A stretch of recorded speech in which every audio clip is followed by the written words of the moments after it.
महादेव जानकर कुठेही कसेही कोणत्याही चिन्हावर उभे राहिले असते तरी मी त्यांच्यासाठी बहीण म्हणून गेले असते। एक वेळ भाऊ विसरतो बहिणीला, पण बहीण भावाला कधीच विसरत नाही।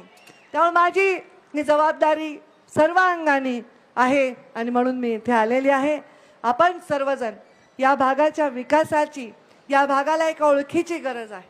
डायरेक्ट सत्तेच्या बरोबर राहून सर्वांगीण विकास करण्यासाठी महादेवजी जानकर यांना आपण प्रचंड मताने विजयी करा आणि एक गरीब सामान्य माणूस राजकारणामध्ये एका उंचीवर जाण्याची स्वप्न बघतो, तर त्या स्वप्नांना तुमच्या सगळ्यांच्या हाताची साथ मिळाली पाहिजे, अशा प्रकारचं उदाहरण इथे प्रस्थापित करा।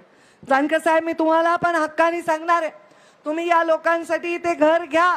तुम्हाला काही फार मोठ्या घराची गरज नाही, तुम्ही एकटेच आहेत, तुम्हाला काही फार मोठ्या घराची गरज नाही। जे काही घर तुम्ही घेताल त्या घरासमोर